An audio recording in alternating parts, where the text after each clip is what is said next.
विश्वानि देव सवितर्दुरितानि परासु यद्भद्रं तन्नयासु।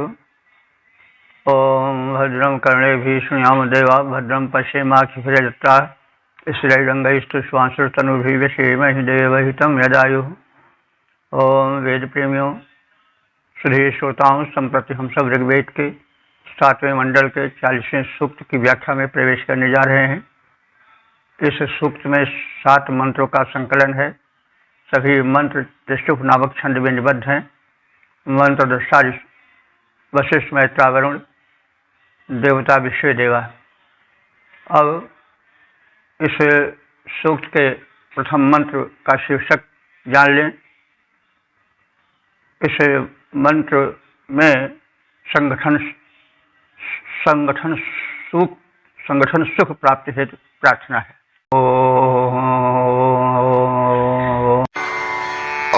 सृष्टिर्विदध्या आसमेत प्रतिस्तामन्दधीमहि धुराणाम् यदद्यदेवः सविता सुभातिस्यामास्य रत्निनो विभागे। इस प्रथम मंत्र में संगठन जन्य सुख प्राप्ति की प्रार्थना है और सविता देवता जब अपने अनुदान वितरित करते रहते हैं उस समय हमारी उपस्थिति रहे। तो भाई संगठन सबसे बड़ा सुख है। घर में बड़ा धन वैभव भरा हो लेकिन एक दूसरे को देख करके लोग जल रहे हों, परस्पर मेल जोल न हो, तो फिर वो सुख क्या सुख रह पावेगा। इसलिए संगठन को बड़ा भारी सुख माना है। पड़ोसी वाले एक दूसरे को देखकर जल रहे हो, संगठन न हो उनमें, तो फिर दुखमय हो जाएगा वह पड़ोस। इसी तरह राष्ट्र रहा, राष्ट्र में अगर मेल जोल न हो, संगठन न हो, तो राष्ट्र कमजोर पड़ जाएगा और सुख देने वाला न रह जाएगा। इसलिए संगठन सबसे बड़ा सुख है। और ऋग्वेद के अंतिम सूक्त में जो समापन वाला सूक्त है उसमें यह संदेश दिया गया है कि संगच्छध्वम संवदध्वम संवो मनांसि जानताम देवा भागम यथा पूर्वे संजानाना उपासते। तो यानी हम लोग साथ साथ चले, साथ साथ उठें बैठें, साथ साथ मृदुबाणी बोलें और इस प्रकार से देवत्व प्राप्त करें। जैसे कि पूर्व काल में देवता लोग संगठित रहते थे वैसे हम भी संगठित रहें। तो संगठन बहुत बड़ा बल है, बहुत बड़ा सुख है। तो इसलिए संगठन सुख हमें प्राप्त हो और साथ साथ सविता देवता जब उदित हों और वे अपने अनुदान वितरित कर रहे हों उस समय हम भी रहें। मतलब कि सूर्य का जो प्राथमिक रूप है वही सविता है। उस समय सूर्य की किरणें बड़ी उपयोगी होती हैं। प्रायः लोग खर्राटे खींचते रहते हैं उस समय। जो स्वास्थ्य चाहते हैं और स्वास्थ्य का सुख चाहते हैं उनको चाहिए कि प्रातःकालीन उदय होने वाले सूर्य के प्रारंभिक रूप को देखें, उनकी किरणों का स्पर्श अपने शरीर से करावें, तो हमें स्वास्थ्य का सुख मिलेगा। यदि हम ऐसा नहीं करते हैं तो हम वंचित रह जाएंगे। तो यह बड़ी भारी प्रार्थना है। और मनुष्य सब कुछ रहते हुए भी यदि इस लाभ से वंचित रहा तो उसका जीवन सुखी और स्वस्थ नहीं रह सकता है। तो यही बात इस मंत्र में बताई गई है। विदध्या सृष्टि ओम सम एतु। संगठन से प्राप्त होने वाले सुख हमें प्राप्त हों। विदध्या माने संगठन द्वारा, सृष्टि माने सुख, सम एत माने हम भली प्रकार से पावें। तुराणाम स्तोमम प्रति दधीमहि।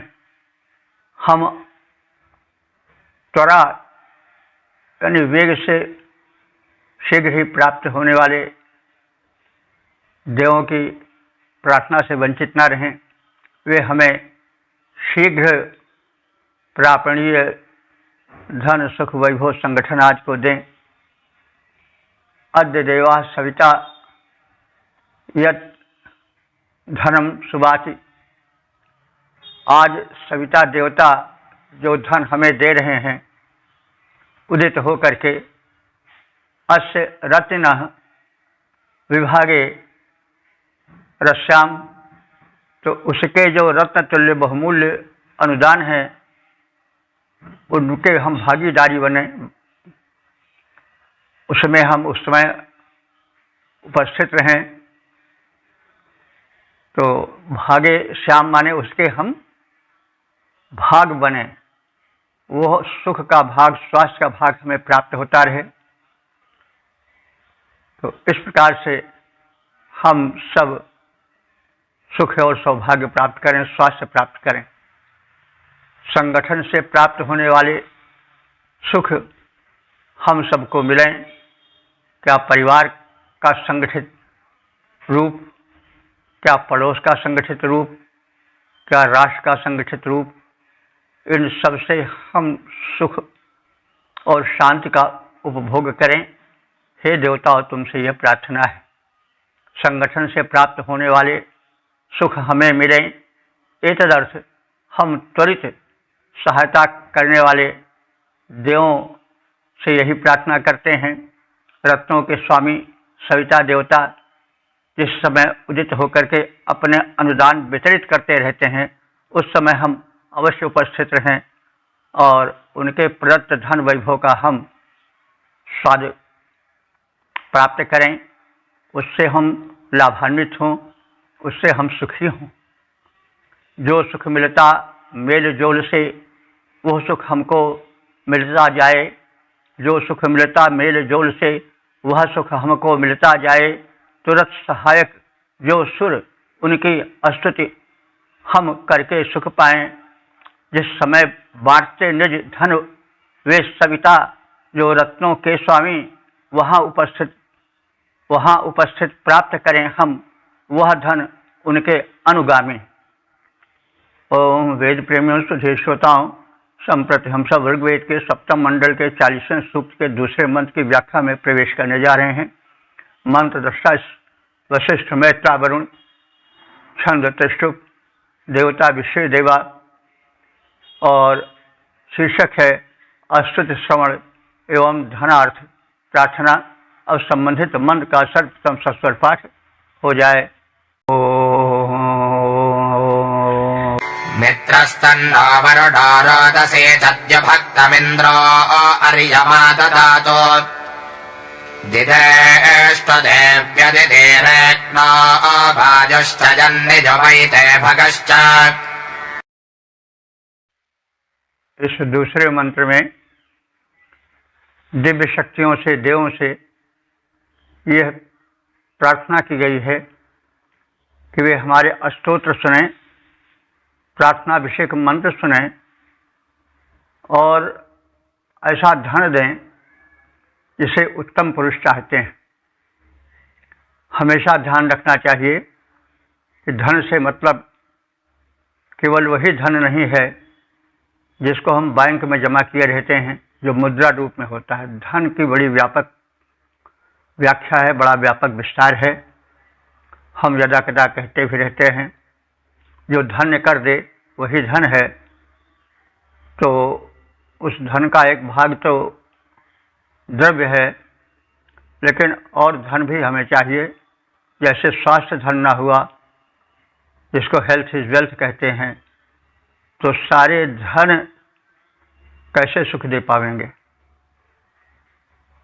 वो तो ऐसे ही रहता है जैसे किसी पशु के मुख में जावा लगा दिया जाए और उसे हरे भरे खेत में खड़ा कर दिया जाए तो उसको कितना कष्ट होगा। जब रोग दोष हो जाते हैं तो फिर यही दशा मनुष्य की हो जाती है। वो समस्त खाद्य पदार्थों से स्वाद नहीं ले सकता है। तो इसलिए स्वास्थ्य धन चाहिए। हमें सद्बुद्धि ना हो तो सब कुछ रहे तो भी हमें पीड़ा ही देगा। तो सद्बुद्धि का भी धन, सद्विचार का भी धन, चरित्र का भी धन है और उसे होना आवश्यक है। इस प्रकार से धन को हमेशा व्यापक रूप में देखना चाहिए। तो अब विविध देवों से धन प्राप्त करने की प्रार्थना है, अशुद्ध श्रवण की प्रार्थना है। मित्र वरुण, मित्र और वरुण देव, रोदसी, रोदसी कहते हैं द्यावा पृथ्वी को। रोदसी शब्द एक है, लेकिन इसमें द्विलोक और भूलोक दोनों का अर्थ समाहित रहता है। तदधर्म न ददातु, हमको वह धन दें। इंद्र अर्जुमा, इंद्र और अर्जुमा देव, द्विभक्तम ददातु, तेजस्वी धन द्वारा हमें कृतार्थ करें। अदिति देवी रेकणा विजयिष्टु, जो अदिति देवी हैं, जिनके पुत्र आदित्य हैं, वो देवी हमें रेकणा, रेकणा हमारे धन ऐश्वर्य विदिधेश माने प्रदान करें। तो यहाँ रेकण शब्द है। इस शब्द को देख करके प्रतीत होता है कि जो रोकड़ शब्द है नहीं, कि रोकड़ बही, तो जिसमें धन दौलत का विवरण लिखा रहता है उसे रेकण कहते हैं। बाद में वही रोकड़ बही के रूप में प्रचलित हो गया। यह वैदिक शब्द है। रोकड़ बही लोग कहते हैं, जो व्यापारी होते हैं वो रोकड़ बही एक रखते हैं। एक रजिस्टर होता है जिसमें क्या आय हुई, क्या व्यय हुआ आदि का उल्लेख रहता है। तो शब्द रेकण है, वही रोकड़ हो गया होगा बाद में, ऐसा प्रतीत होता है। अदिति देव रेकण विदिदेष्टु, जो आदित्य देवी हैं वे हमें रेकण माने धन दें। और वायु भगः च, वायु देवता और भग देवता भी हमें धन दें। निवैते, जो तेजस्वी धन है उसे हमें दें। तेजस्वी धन का मतलब हुआ कि वो धन जो कि प्रभावित कर सके, जो कि उत्तम कोटि का है। तो जो चोरी से आवेगा, जो घूसखोरी से आवेगा, वो धन उत्तम धन नहीं कहा जाएगा। तो ऐसा धन हमें नहीं चाहिए, वरन हमें ईमानदारी से, परिश्रम से प्राप्त धन चाहिए। मित्र वरुण द्यावा पृथ्वी इंद्र अर्यमा भग देवता एवं आदित्य देवी सहित समस्त देवता हमारे स्तोत्रों को सुने, उनसे प्रसन्न हो और प्रसन्न होकर हमें वह धन प्रदान करें जो तेजस्वी हो, जो तेजवर्धक हो और महान पुरुषों द्वारा प्रशंसनीय और सेवनीय हो। मित्र वरुण द्यावा पृथ्वी त्यों इंद्र अर्यमा भगवान आदित्य समेत सकल सुर सुन लें। मेरे स्तोत्रों के गान हो करके प्रसन्न फिर हमको ऐसा वैभव करें प्रदान जो तेजस्वी वीरों द्वारा हो सुसेव्य ऐश्वर्य प्रधान। ओम वेद प्रेमियों, सुधी श्रोताओं, संप्रति हम सब ऋग्वेद के सप्तम मंडल के 40वें सूक्त के तीसरे मंत्र की व्याख्या में प्रवेश करने जा रहे हैं। मंत्र दृष्टा वशिष्ठ मेहता वरुण छंद त्रिष्टुप और देवता विश्व देवा हैं। शीर्षक है देवों की कृपा का फल। अब संबंधित मंत्र का सर्वप्रथम सस्वर पाठ हो जाए।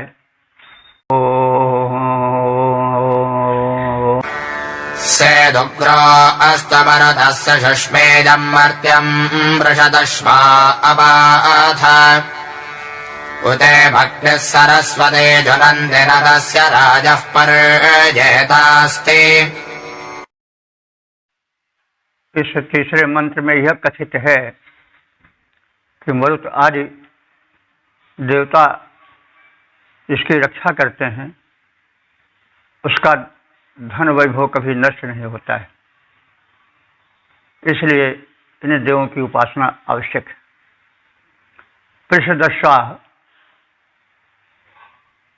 तो पृषत शब्द एक ऐसे हिरण के लिए आता है जो चितकबरा होता है और बहुत तीव्र भागता है, लेकिन यहाँ मरुतों के अश्वों का एक विशेषण है पृषदश्व। तो मरुतगण देव हैं, लेकिन जो उनकी तीव्रता है उसको प्रकट करने के लिए पृषदश्व कहा गया है कि वो पृषत नाम के अश्वों के स्वामी हैं, जो बड़े तीव्र गति से भागते हैं। साथ साथ जो चितकबरे होते हैं घोड़े, कहीं सफ़ेद धारी है तो कहीं हल्की सी लाल है, तो वो भी उनके लिए सुशोभन होती है। और जो मरुदगण है और उनके जो अश्व हैं वे चितकबरे हैं। इसलिए चितकबरे हैं कि जब आंधी तूफान होता है तो उस समय तरह तरह के पदार्थ उड़ते हैं और वो चितकबरे से मतलब एक वर्ण के नहीं होते, कई वर्ण का, कई रंग का मिलावट उसमें हो जाती है। तो तीव्रगामी मरुतों के जो अश्व हैं वे चितकबरे होते हैं, वेगवान होते हैं। तो वही जो धूल धक्कड़ उड़ता है, तृण आज उड़ते हैं, पत्ते उड़ते हैं, तो वही उसके चितकबरे अश्व हैं। तो ये तो दिव्य शक्तियाँ हैं, दिव्य शक्तियाँ हैं तो भाई उनको ऐश्वर्यवान, उनके उत्तम अश्व बताए जाएंगे। वैसे शक्ति इन मरुताज के पास कोई अश्व थोड़े होता है जैसे मनुष्यों के पास होता है, लेकिन ये तो एक आलंकारिक कथन है। बहरहाल उसको इसी रूप में समझना चाहिए। तो पृषदश्वाः, हे पृषत नाम के वेगवान अश्वों के स्वामी मरुदगण, मर्त्यम यम अवाथ, जिस मनुष्य को तुम रक्षा करते हो, अव माने रक्षा होता है, अवाथ माने रक्षा करना। तो जिस मरणशील मनुष्य की तुम रक्षा करते हो, जो तुमसे रक्षित होता है, सह उग्र, वो तेजस्वी हो जाता है, उग्र हो जाता है। और सुष्मी माने बलशाली हो जाता है, सूक्ष्म बल को कहते हैं। सुष्मी माने बलशाली, वो बलशाली हो जाता है। अग्नि सरस्वती ईम उत जुनंती, अग्नि और सरस्वती देवी आदि देवता उस उपासक को सत्कर्म में संलग्न करते हैं। तस्य राया, तस्य माने उस उपासक का, रई धात है ना, रई शब्द उसी का बहुवचन होता है रावा, राया। और शायद इसी राय से राव बना हो। जो बड़ा धनशाली होता है, बड़ा धनी होता है, उसको राव, राजा राव कहते भी हैं। तो इसी राय से राव शब्द जो है, जो शक्तिशालियों के लिए एक उपाधि रूप में प्रयुक्त होता है, संबद्ध जान पड़ता है उसी से। तो तस्य राय, उस पुरुष के राय माने धन, द्रव्य आदि, दौलत आदि बड़े व्यापक हो जाते हैं। पर्येता न अस्ति, वह धन धान्य आदि कभी नष्ट नहीं होता है। तो इन देवों के, मरुद देवों के और जो अन्य देव कहे गए उनकी कृपा दृष्टि जिनको प्राप्त होती है, उस कृपा दृष्टि से प्राप्त धन वैभव का कभी विनाश नहीं होता है, क्योंकि धन की एक प्रवृत्ति होती है कि वो नष्ट हो जाता है। उसके मतलब अगर सत्कर्म किया जाए तो भी, तो दान दिया जाए तो भी क्षीण तो होगा ही, लेकिन वह दान व्यक्ति को धन देता है, यश देता है, वो भी महान धन ही है। तो इस अर्थ में नष्ट होना कहा गया है। हे उत्तम अश्व वाले मरुदगण, तुम जिस मनुष्य की रक्षा करते हो वह पराक्रमी और बलशाली हो जाता है। उस मनुष्य को, जिस मनुष्य को अग्निदेव देवी सरस्वती तथा अन्य देव प्रेरणा देकर सत्कर्मों में नियोजित करते हैं, ऐसे मनुष्य का धन तो कभी नष्ट ही नहीं होता है। और नहीं तो सुख कीर्ति धन तो मिलेगा ही, जो सबसे बड़ा धन होता है। मानम ही महताम धनम, महापुरुषों का धन क्या है? मान है। तो मान तो उसे मिलेगा ही, अन्य धन भी मिलेंगे, क्योंकि पाने के लिए कुछ खर्च करना पड़ता है। हम जब चाहते हैं कि हमें अधिक अन्न मिले तो हम क्या करते हैं? अपने घर में संचित अन्न को हम जाकर के घर से दूर मिट्टी में मिला देते हैं। अब सोचो कि यह क्या जो है मूर्खता है कि जो तुम्हारा धन है, अन्न धन है, उसको तुम जाकर मिट्टी में मिला दे रहे हो बहुत दूर। तो कुछ लोग जो कम ज्ञानी है या मूर्ख है वो ऐसा कह सकते हैं, लेकिन अगर उसको मिट्टी में न मिलाया जाए तो अंकुरण कैसे होगा, फिर फसल कैसे होगी? इसीलिए कहा गया है कि मिटा दे अपनी हस्ती को, अगर कुछ मर्तबा चाहे कि दाना खाक में मिलकर गुले गुलजार होता है। तो भाई यही चीज़ है कि पहले अपने को मिट्टी में मिलाना होता है। अपने ऐश्वर्य को मिट्टी में मिला देने का मतलब ये नहीं हुआ तो नष्ट हो जाए, लेकिन कुछ पाने के लिए कुछ खोना भी पड़ता है। तो यही अर्थ इस मंत्र में भी संग्रहित है। हे उत्तम अश्व वाले मरुदगण, तुम जिस मनुष्य की रक्षा करते हो वह पराक्रमी और बलशाली हो जाता है।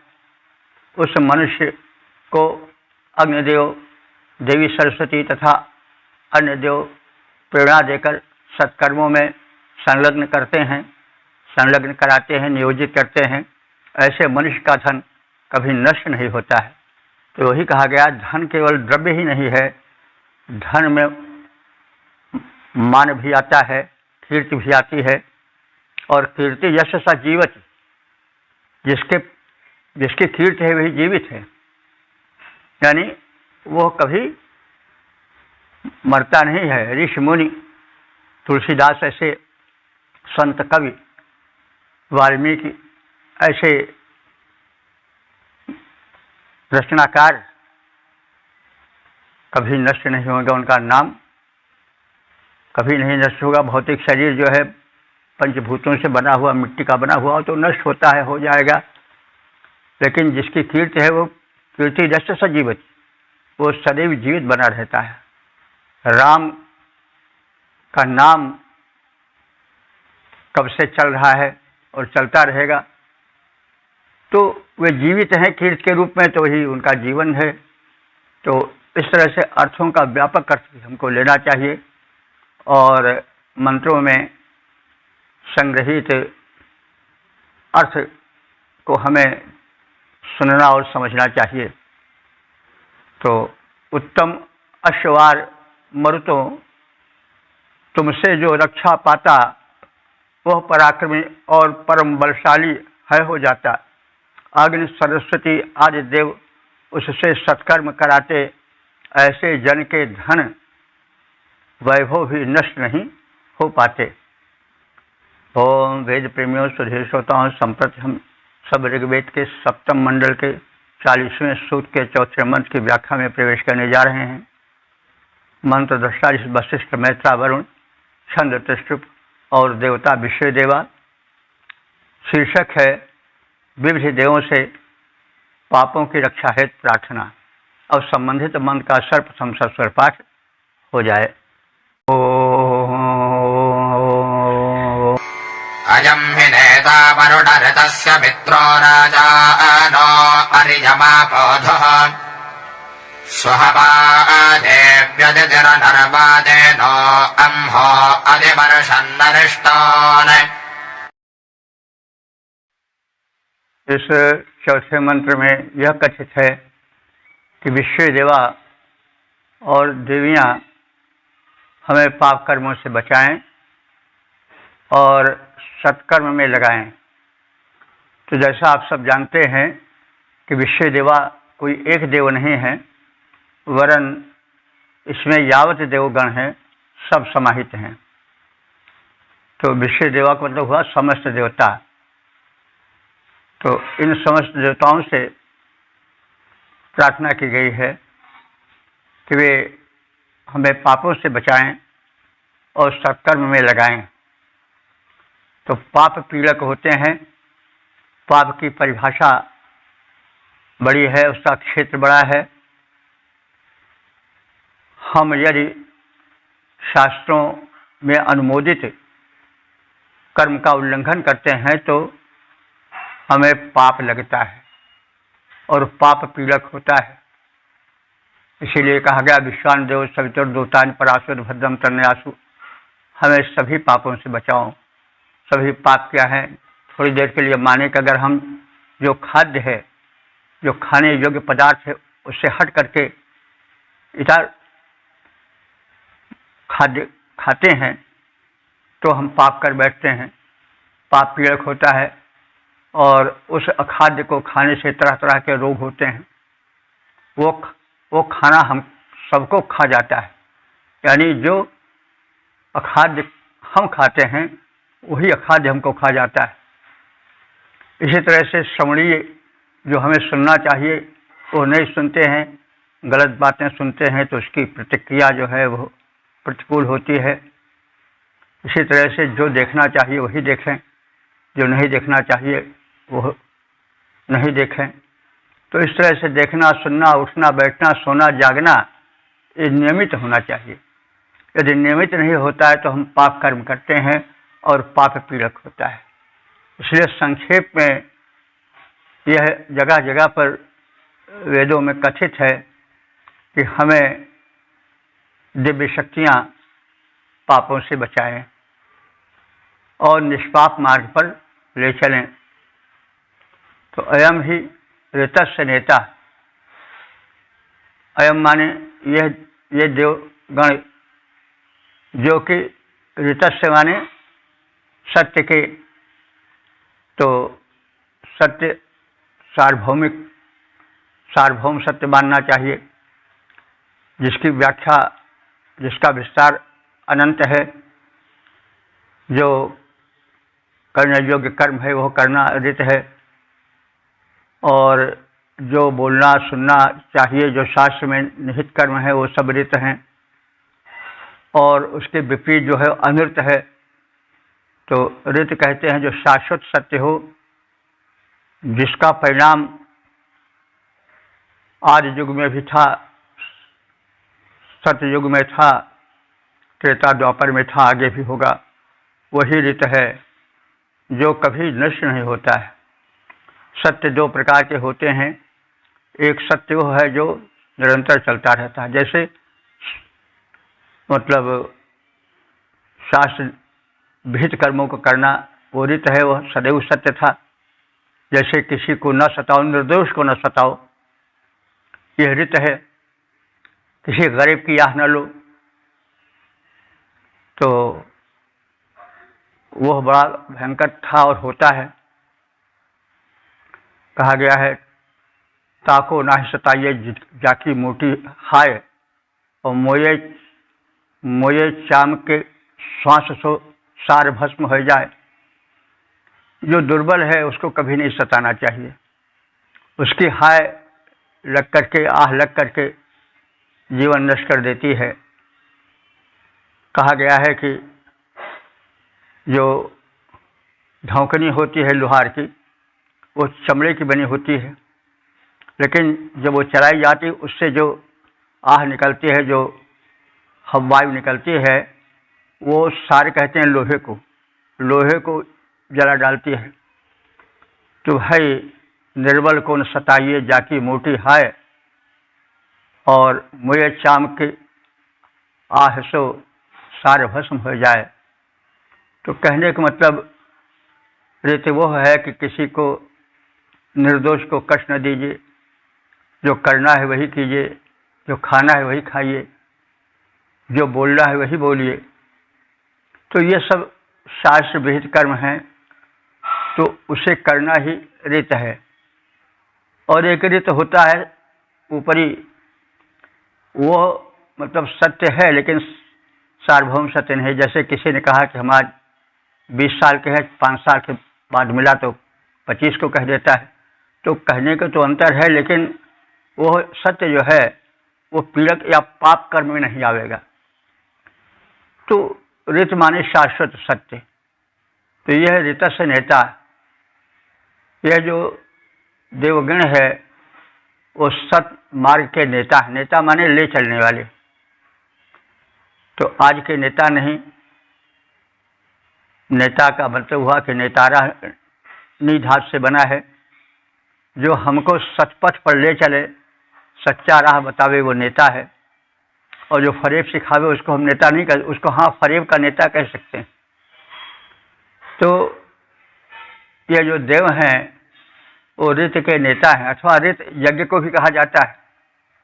तो यज्ञ कर्म के लिए वो ले चलने वाले हैं, यानी यज्ञ कर्म में शिक्षा देते हैं। यज्ञ है क्या? यज्ञो ही श्रेष्ठतमं कर्म, जो उत्तम कर्म है वही सब ऋत हैं। तो उस मार्ग पर ले चलने वाले हैं, यज्ञ मार्ग पर ले चलने वाले हैं, सत्य पथ पर ले चलने वाले हैं। तो जो राजान इस प्रकार से अपने क्षेत्र के राजा हैं। अपह धूह, वे हमारे यज्ञादि प्रशस्त कर्मों को धारण करते हैं। अपह धू, धू माने धारण करना, अपह माने श्रेष्ठ कर्म। जो यज्ञादि श्रेष्ठ कर्म को धारण करते हैं, इसको स्वीकार करते हैं। अनर्वा अदिति, और वे अदिति जो कि अनर्वा माने निर्दोष हैं। ऐसी अदिति देवी सुहवा आवाहनीय है, सुशोभन रीत से आवाहनीय है, और वे स्तुति करने के योग्य हैं। सुहवा माने आराधनीय हैं। ते अरिष्टान न अंघा अति परिषद। ते अरिष्टान माने बाधा रहित, अरिष्टान कहते हैं बाधा रहित को। वे हमें बाधा रहित पथ पर ले चलें। अरिष्ट आप सब सुनते होंगे, जैसे ये द्राक्षारिष्ट है, कई अरिष्ट वैद्य में मिलते हैं और बिकते भी हैं। तो वो अरिष्ट इसलिए कहे जाते हैं कि वो किसी प्रकार से स्वास्थ्य विषय में बाधा नहीं डालते, बल्कि वे स्वास्थ्य या रोग आदि को नष्ट, स्वास्थ्य को बढ़ाते हैं, रोग आदि को नष्ट करते हैं। वे किसी प्रकार से अरिष्ट या अनिष्ट नहीं करते हैं। इसलिए द्राक्षारिष्ट और सब तमाम प्रकार के अरिष्ट हैं वैदिक में भी। तो अरिष्टान माने जो निर्बाध रूप से सेवनीय हैं, वे अरिष्ट हैं। और न अंघा अति परिषद, न माने हम सबको, अंघा माने पाप से, अति परिषद माने बहुत दूर रखते हैं, पाप से बचाएं।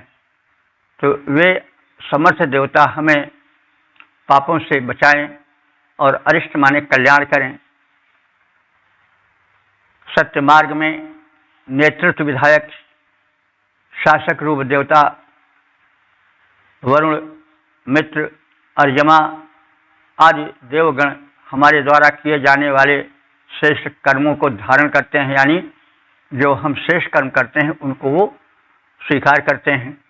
व्यापक तेज संपन्ना देवी अदिति स्तवनीय है, प्रार्थनीय हैं।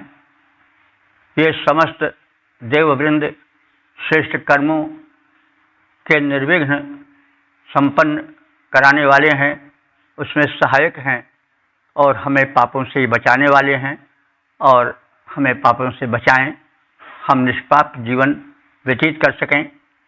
तो निष्पाप जीवन व्यतीत करने में बड़ी कठिनाई होती है। हम समझते हुए भी जैसे किसी से प्रेरित होकर के करते जाते हैं। कहा गया है कि वह कौन है जो हमें न चाहने पर भी पापों में योजित करता है। गीता में ऐसा कहा गया है। तो काम ऐसे क्रोधेश रजोगुण समुद्भव। कृष्ण ने बताया कि ये रजोगुण जो है यही पाप कराता है, क्योंकि जब हमारा व्यापार यानी कार्य तृष्णा में बदल जाता है, हम उचित में संतुष्ट नहीं हो पाते।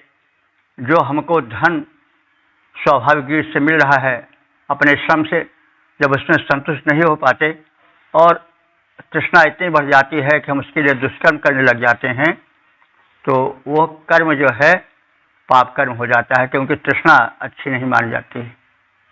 तो इसलिए कहा गया है कि हमें वे पापों से बचाएं, तृष्णादि दोषों से मुक्त करें, हमसे शेष कर्मों को कराएं और निर्विघ्न बनाएं हमको उन कर्मों के करने में, ऐसी कथित देवताओं से प्रार्थना है।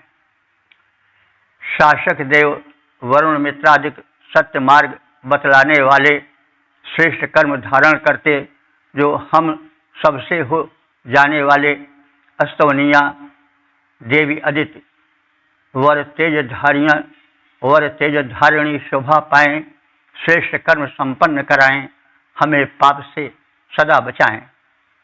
ओम वेद प्रेमियों सुधी श्रोताओं, संप्रति हम सब ऋग्वेद के सप्तम मंडल के 40वें सूक्त के 5वें मंत्र की व्याख्या में प्रवेश करने जा रहे हैं।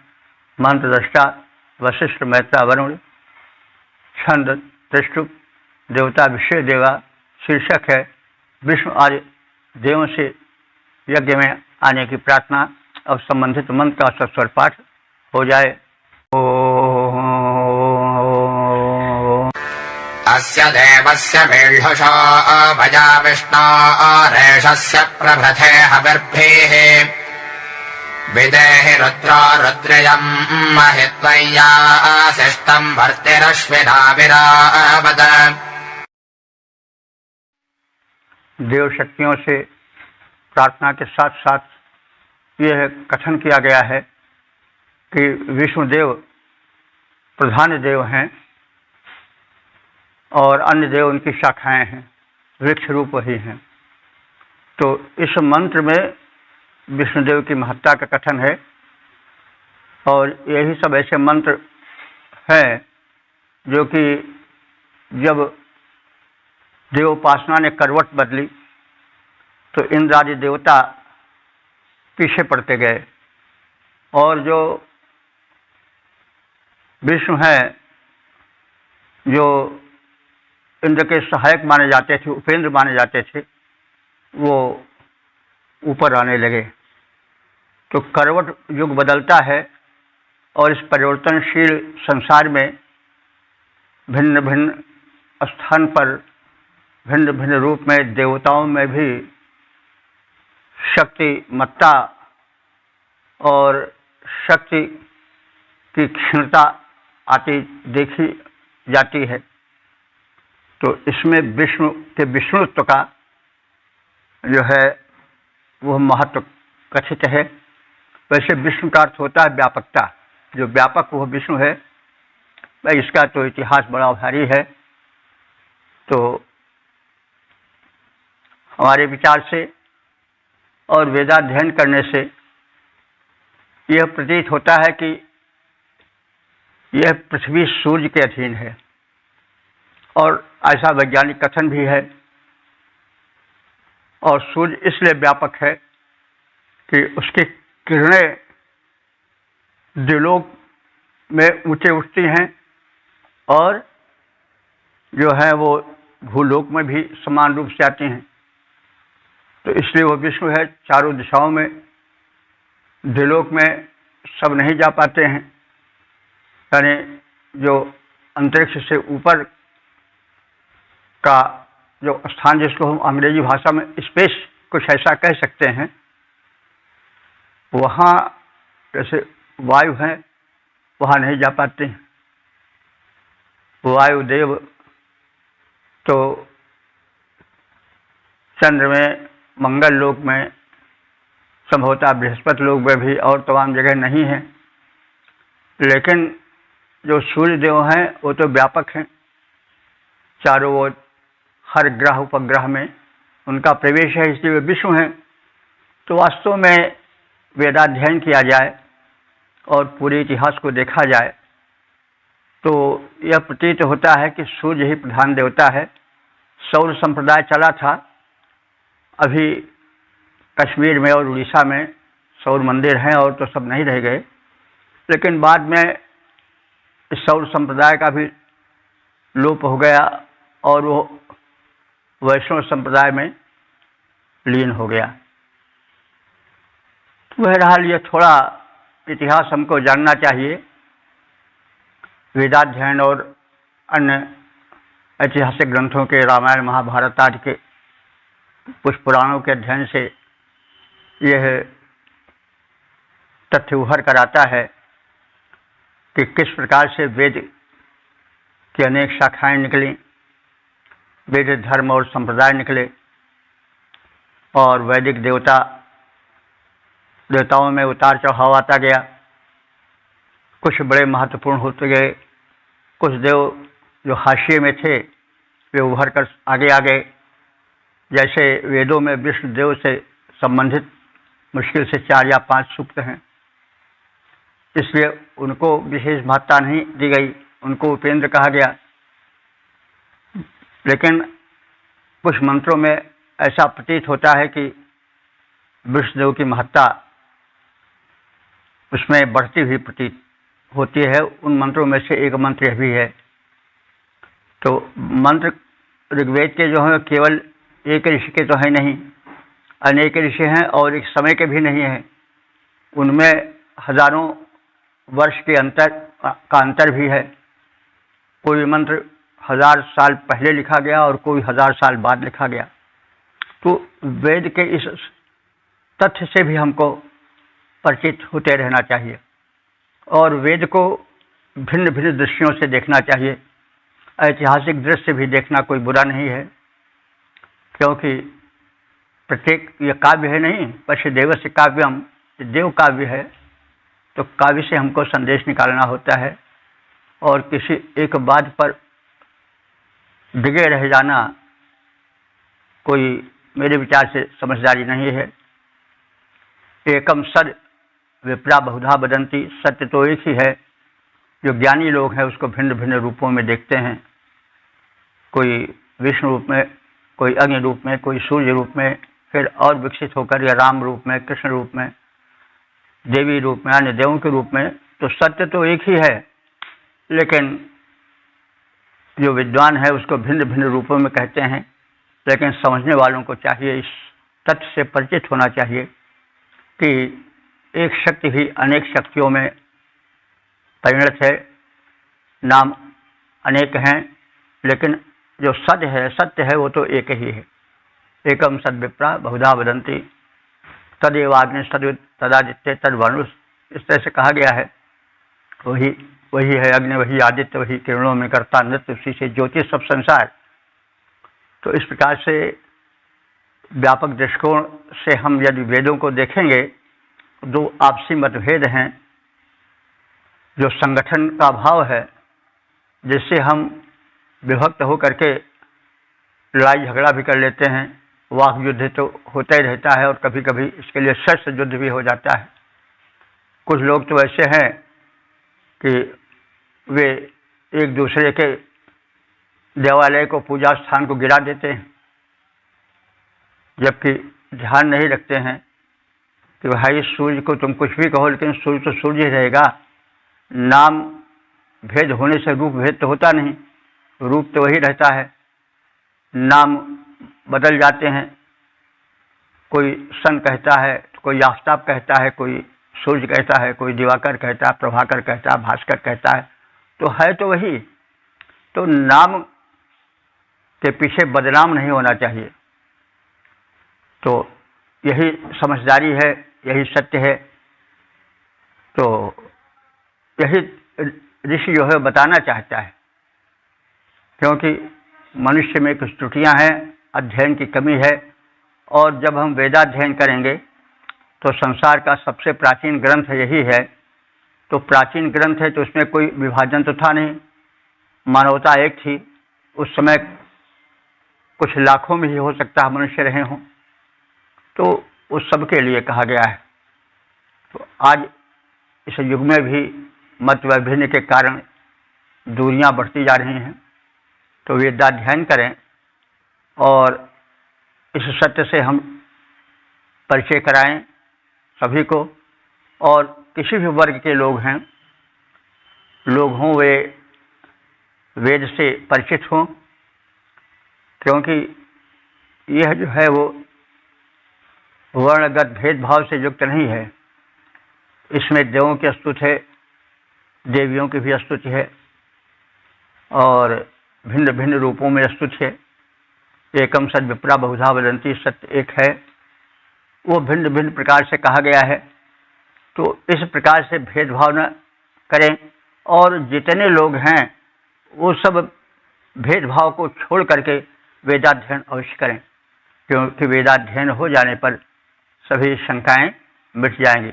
वृक्ष एक है, उससे शाखाएं अनेक निकलती हैं, पल्लव और पत्ते अनेक हैं, तो हर एक विरोध कर दें, मतलब विरोध कर दें कि हम ही सारा वृक्ष हैं, तो ये उनकी समझदारी तो नहीं कही जाएगी। तो इसलिए मूल वेदों खिलो धर्म मूलम, वेद ही सभी धर्मों के मूल हैं। तो इसलिए हमको जड़ मूल पकड़ना चाहिए और समझना चाहिए कि यह वो मूल है जिससे सारी शाखाएं निकली हैं, सारे फूल पत्ते फल इसी के परिणाम हैं। तो फिर जो हम में मिथ्या भ्रम है वो मिट जाएगा। इसलिए वेदाध्ययन परम आवश्यक है। हम चेष्टा कर रहे हैं कि सरल से सरल रूप में प्रस्तुत हो, क्योंकि संसार की सबसे प्राचीन भाषा ऋग्वेद की भाषा है और इसलिए भाषा जन्य काठिन्य आ गया है। तो हम उस काठिन्य को दूर करने की भरसक चेष्टा कर रहे हैं। तो कहने के तात्पर्य यह है कि आप वेदाध्ययन करें और उसके आशय को समझें। तो प्रसंग यह है कि विष्णु को यहाँ प्रमुख बताया गया है और अन्य देवताओं को उनकी शाखाएं कही गई, यानी मूल विष्णु को कहा गया है और अन्य देवता उसकी शाखा है। तो इससे विष्णु की महत्ता का कथन होता है और सब उसी के अंग हैं, रुद्र हैं और मरुदगण हैं, सब जो हैं उसी के अंग हैं, परस्पर भेद नहीं। जैसे एक कोई घंटाकर्ण नाम का राक्षस था काशी में, तो वो शिव के अतिरिक्त किसी को सुनना नहीं चाहता था, तो अपने कानों में घंटियां बांधे रहता था कि ऐसा न हो किसी का नाम दूसरे देवता का आ जाए और हम विरोध न कर सकें, हमारे कानों में वो पड़ न जाए, इसलिए वो तुरंत घंटी बजाने लगता था। इसलिए उसका नाम घंटाकर्ण पड़ गया। तो भाई घंटाकर्ण न बने, हम विचार से काम लें, क्योंकि अब भी जो है वो धर्म के नाम पर मतभेद चल रहा है, रक्तपात भी हो रहा है। कहा जा रहा है कि वो तौहीने मोहम्मद की बस एक ही सजा, सरतन से जुदा, सरतन से जुदा, ये सब बातें समझदारी की तो नहीं कही जा सकती। हाँ ठीक है, आप मन में मानो, लेकिन इतना न उतर जाओ कि एक दूसरे की हत्या करने की आवश्यकता पड़ जाए। तो वेद सचेत करता है, हम भी उसी बात को कह रहे हैं कि जो भ्रम हमारे हृदय में है वो यह भ्रम है। अरे शक्ति एक ही है, अब हवा एक है, सूर्य एक है। अब कोई कहे कि हमारे ही घर का सूर्य सही है, उसके घर का सूर्य ही नहीं है, तो ये कोई समझदारी नहीं है। तो बहरहाल वेद जो है वो भ्रमनाशक है और यही मूल्य है।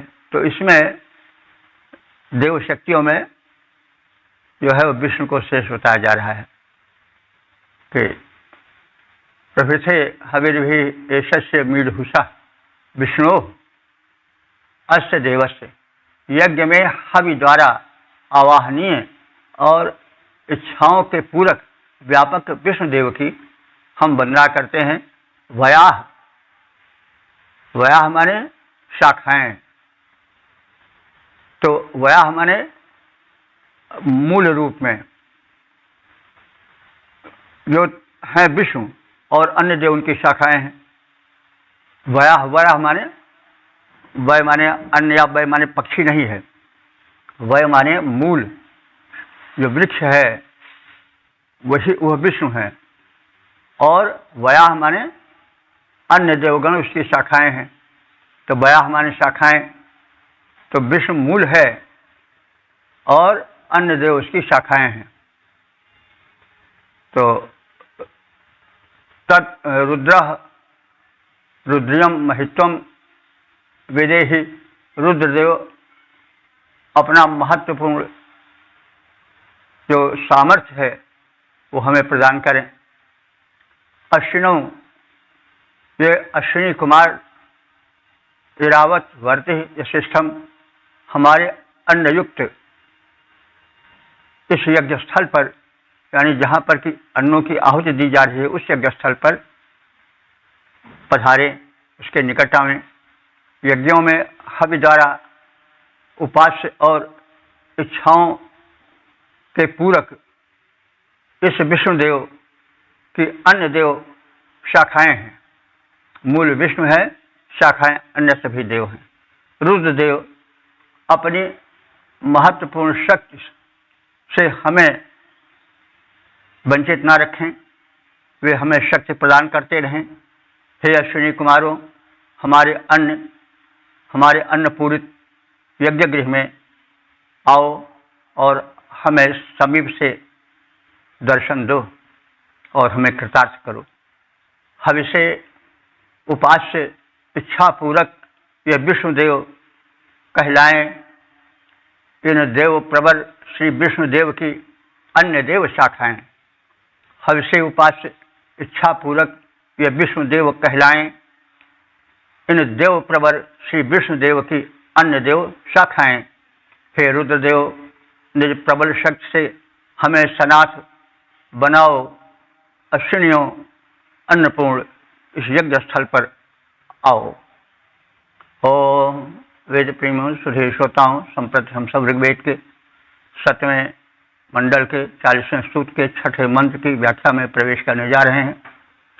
मंत्र दृष्टा वशिष्ठ मैत्रावरुण, छंद त्रिष्टुप, देवता विश्व देवा। शीर्षक है देवों के अनुदानों की प्राप्ति की प्रार्थना। अब संबंधित मंत्र का सर्वप्रथम सस्वर पाठ हो जाए।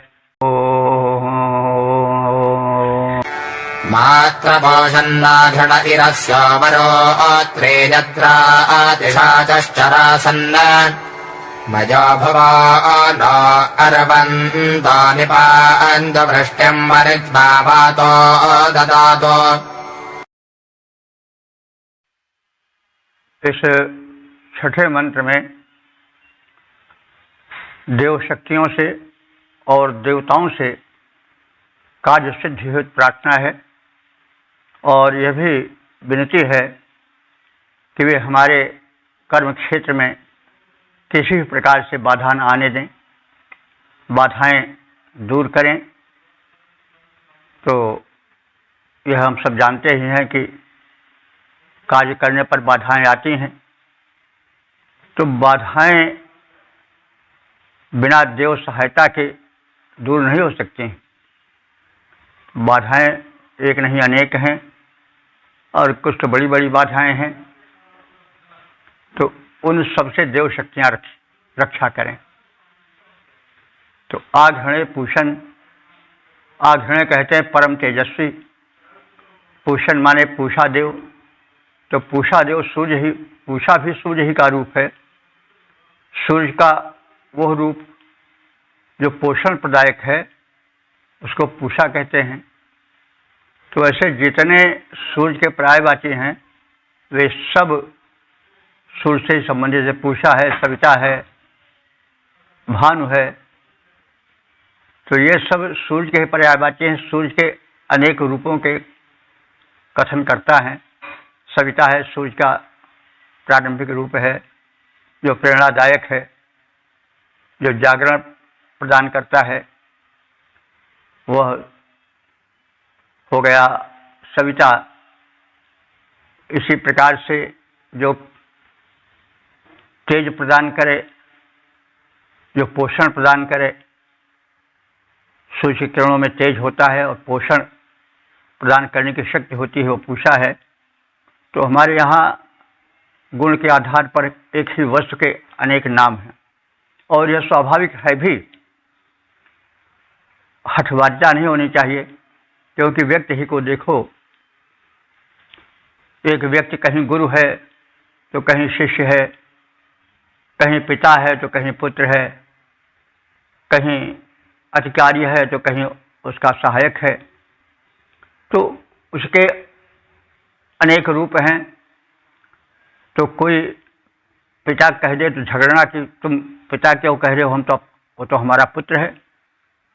कोई कह दे तुम साला क्यों कह रहे हो, वो तो हमारा बहनोई है। तो अब और उस पर झगड़ जाए तो यह कहाँ तक उचित है। तो वैसे ही देव एक है, उसके अनेक नाम हैं, अल्लाह, खुदा, गॉड।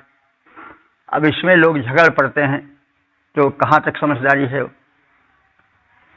सूर्य के अनेक नाम हैं, अब कोई अपने ही नाम को लेकर के दूसरे के नाम को गलत बतावे और तलवारें निकाल ले तो कितना गलत है। और नासमझी इसे तो कहते हैं। और समझदारी क्या है, जो उस तथ्य को जड़ से समझे। तो इसीलिए हमारे यहाँ पर्यायवाची बहुत है। और भाषा में बात नहीं है, भाषा की समृद्ध और संपन्नता है। एक शब्द के अनेक पर्यायवाची हैं, जबकि अन्य भाषाओं में नहीं है। अंग्रेजी जो इस समय की सुपरिचित भाषा है, लगभग सभी देशों में बोली सुनी समझी जाती है। इसके शब्द तो जगह जगह बिखरे हैं, लेकिन वहाँ सूर्य के लिए बस सन के अलावा कोई शब्द नहीं मिलेगा।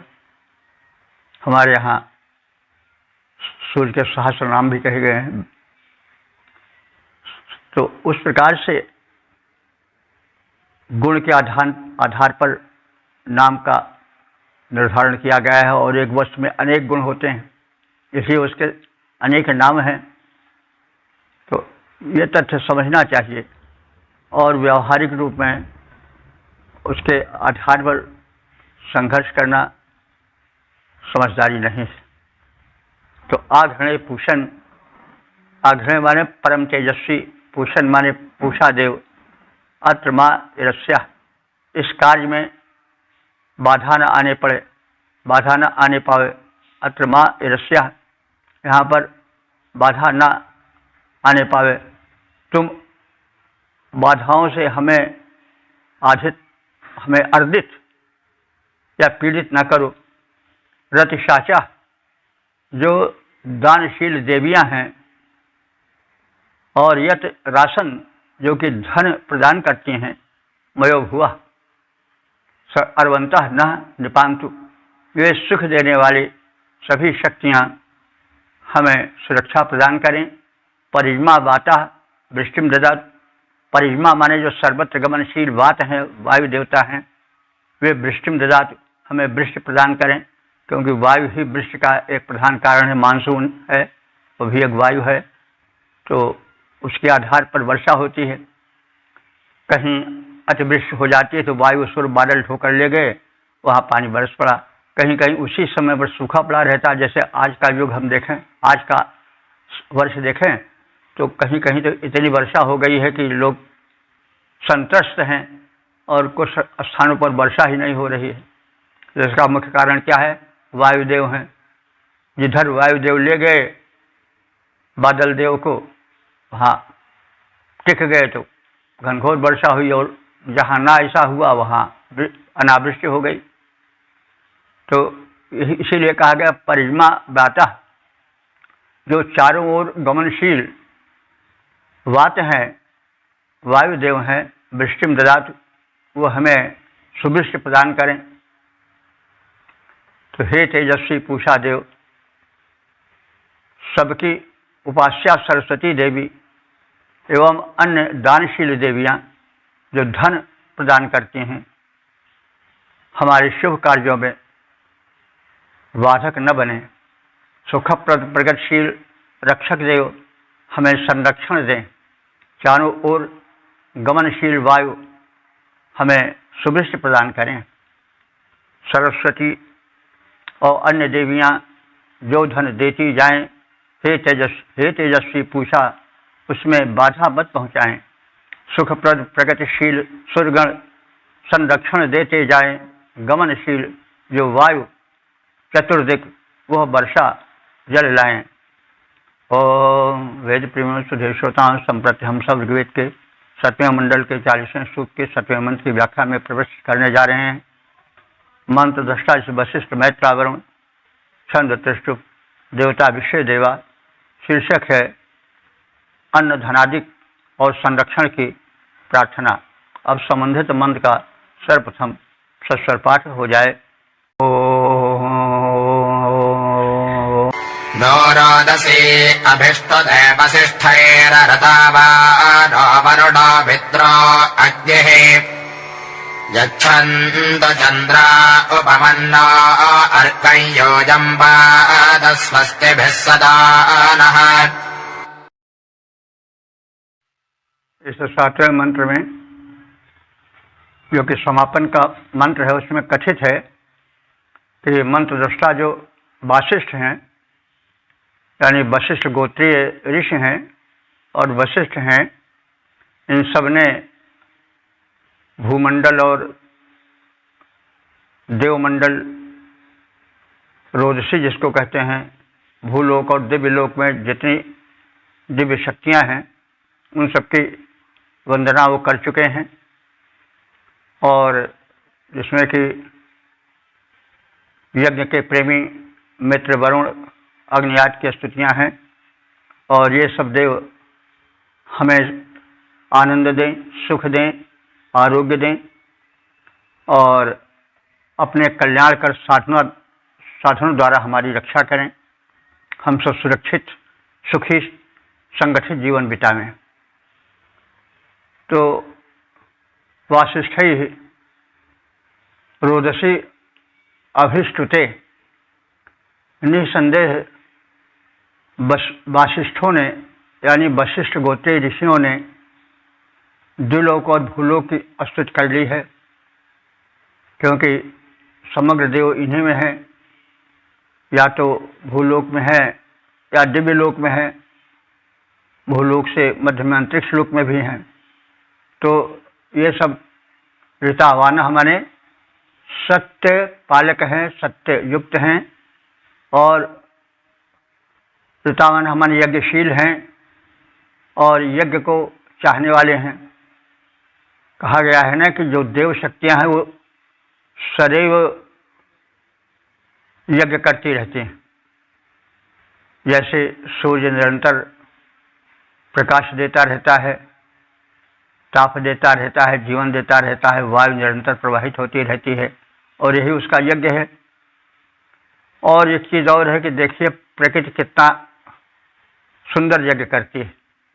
प्रकृति में जो जीव जंतु मर जाते हैं स्वाभाविक से, तो कुछ तो उससे प्रदूषण फैलता ही है, लेकिन उस प्रदूषण के मिटाने के लिए प्रकृति ने अपने यज्ञ विधान में क्या किया कि सुगंधित पुष्पों को खिला दिया, फूल खिलाए, दुर्गंध को मिटाने के लिए सुगंध फैला दिया फूल आदि के द्वारा। इसी तरह से वृक्ष और लताएं जो हैं वो प्रदूषण को हरण कर लेती हैं। भूमंडल पर प्रदूषण फैलता रहता है, प्रदूषण हर लेती हैं। तो इस प्रकार से जो देव शक्तियाँ हैं वो भिन्न भिन्न रूपों में मानव के हितैषी, वे मित्रवत व्यवहार करती हैं। तो इस कृतज्ञता को ज्ञापित करते हुए सूक्त और मंत्र दृष्टा ऋषियों ने अपने भाव व्यक्त किए हैं। तो ये वशिष्ठ या वासिष्ठ मंडल है।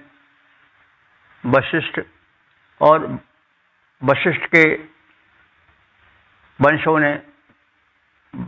में उत्पन्न ऋषियों ने प्रार्थनाएं की हैं, वही सप्तम मंडल में संग्रहित है।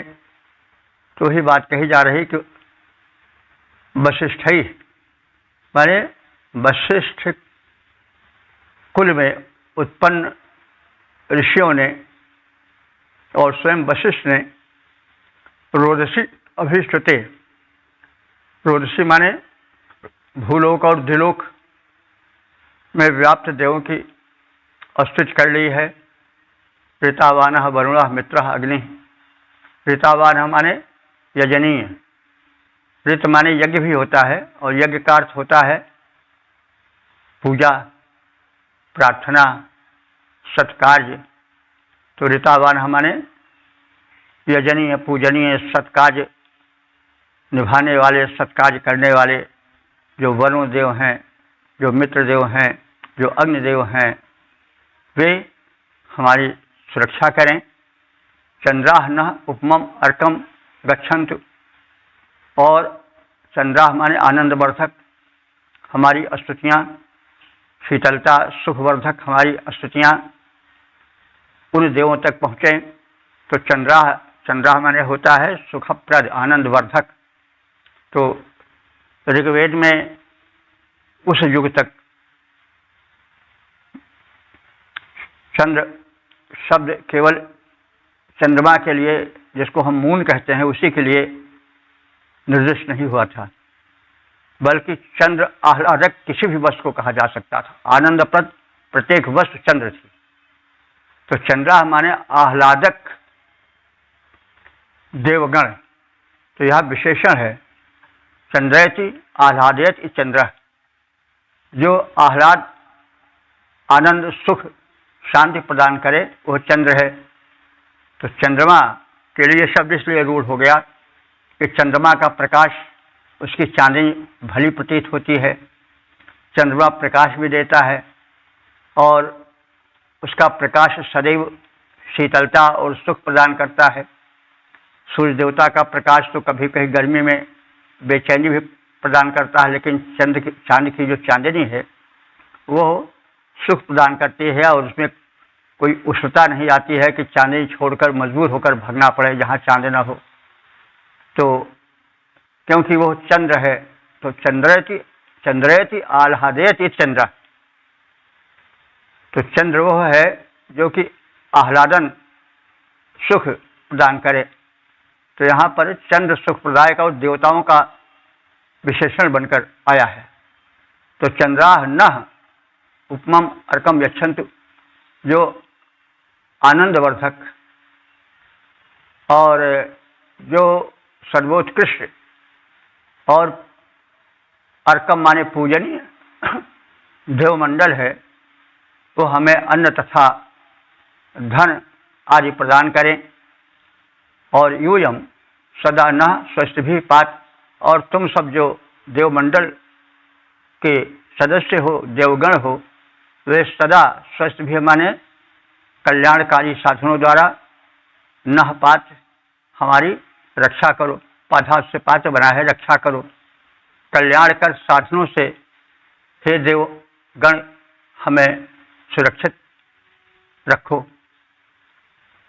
आज निश्चय ही वशिष्ठ गोत्रीय ऋषियों ने द्युलोक और भूलोक में व्याप्त समस्त देव शक्तियों की स्तुति की है, और द्युलोक और भूलोक की भी स्तुति की है, क्योंकि वे भी देव हैं।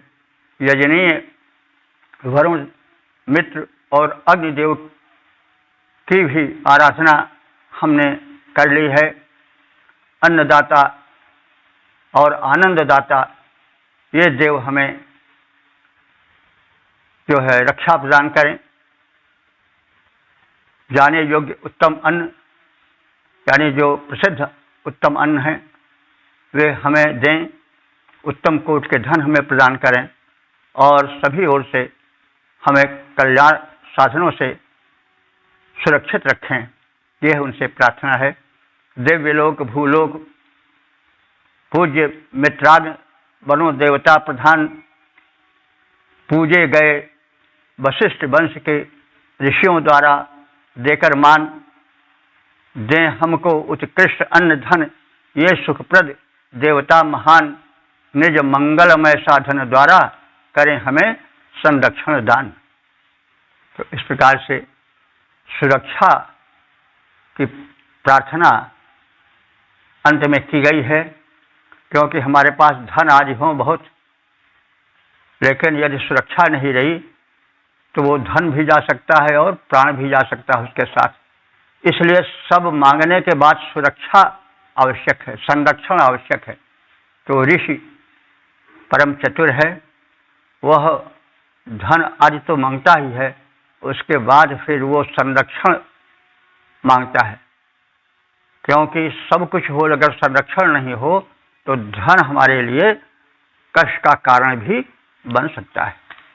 इस प्रकार से हमने ऋग्वेद के सप्तम मंडल के 40वें सूक्त के 7 मंत्रों की संक्षिप्त व्याख्या से परिचय प्राप्त किया।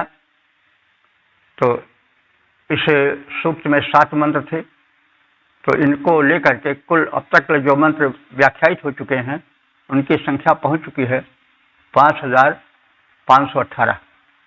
ये उस प्रभु की कृपा है, वेद भगवान की कृपा है। अन्यथा इस वेद के गहन वन में प्रवेश कर वहाँ से कुछ प्राप्ति कठिन हो जाती है, लेकिन भगवत कृपा से तो सब कुछ हो जाता है। मूक हो ही बाचाल, पंगु चढ़े गिरिवर गहन, जास कृपा सुदयाल, गर्भ सका कलिमल दहन, मूकम करोति वाचालम पंगुम लंघयति गिरिम, यत् कृपातम हम वंदे परमानंद माधवम। तो बस कृपा से तो सब कुछ सुलभ होता है। आप सब जानते हैं कि इस मंडल में विश्व देवा की प्रार्थना है। विश्व देवा में केवल एक देव नहीं होते, जितने 33 कोटि देव हैं वो सब इसके अंतर्गत आ जाते हैं। यानी 12 आदित्य, 11 रुद्र, 8 वशुगण, साथ ही साथ इंद्र और प्रजापति, इन सबका समावेश है। तो इस विश्व देवा के अंतर्गत सभी देवों का समवाय है, इसलिए भिन्न भिन्न देवताओं की स्तुतियाँ जगह जगह की गई। तो और सबसे पहले इस सूक्त में जो याचना की गई है वो संगठन सुख की याचना की गई। जैसा कहा गया है कि अगर घर में परिवार में संगठन न हुआ, एक दूसरे को देखकर लोग जलते रहे, घृणा से भरते रहे, तो फिर परिवार का सुख कहाँ। जबकि परिवार का अर्थ होता है परिवारेति, माने जो चारों ओर से वारों की रक्षा करे, हमें घेरे रहे और हमारे सुख दुख में साथी बना रहे, वही तो परिवार है। परिवारेति, जो चारों ओर से संकटों से रक्षा करे, और परिवार माने घेरा भी, वंश भी होता है, और जो हमारे सुख दुख में सदैव हमें एक मंडल बना करके रक्षा करता रहे, वही तो परिवार है। और जो खंड खंड हो गया तो परिवार कहाँ रहा। और फिर जब किन्हीं कारणों से स्वार्थवश या मूर्खतावश परिवार में मुँह फुलौल हो गई, एक दूसरे को देख करके लोग जलने लगे, मरने मिटने को तैयार हो गए, तब तो वो परिवार नहीं कहा जाएगा। तो परिवार माने संगठन शक्ति कि इस सुख से पहले मंत्र में संगठन के सुख की प्रार्थना की गई है। संगठन घर में न रहा, संगठन पड़ोसियों में न रहा, और तब हम सुख की नींद सो नहीं सकते हैं। सारे सुख गुड़, जिसको कहते हैं गुड़ का गोबर हो जाना, निरर्थक हो जाएगा। इसी तरह से समाज में संगठन न रहा, राष्ट्र में संगठन न रहा, विश्व में संगठन न रहा, तो फिर सब पाना ना पानी के बराबर हो जाता है। ऐसे संगठन ही सुख है, संगठन ही सुरक्षा है। तो प्रथम मंत्र में उसी संगठन सुख की कामना की गई है। फिर प्रार्थना की गई है कि हमारा जीवन सुरक्षित रहे, हमें सुख शांति और विविध कोटि के जो धन हैं, चाहे वो द्रव्य धन हो, चाहे विद्या धन हो, चाहे बुद्धि धन हो, चाहे जिस प्रकार का धन हो, वो हमें प्राप्त होता रहे। हमारा जीवन अधन्य ना हो, धन्य हो। तो धन वही है जो धन्य बनावे, और हमारा जीवन त्यागपूर्ण हो, हमारा जीवन सौहार्दपूर्ण हो। इन सबकी प्रार्थना समस्त देवों से की गई है, क्योंकि विश्व देवा करता समस्त देव मंडल, कोई एक देवता विशेष नहीं होता विश्व देवा। तो इस प्रकार से वेद के प्रत्येक मंत्र जो हैं सुख शांति और समुन्नति के सोपान की तरह हैं। वेदाध्ययन परम आवश्यक है। वेद को हम पढ़ें, पढ़ाएं, समझें, समझाएं और विश्व कल्याण के लिए सोपान बनाएं। ओम सर्वे भवन्तु सुखिनः, सर्वे सन्तु निरामयाः, सर्वे भद्राणि पश्यन्तु, मा कश्चित् दुःखभाग् भवेत्।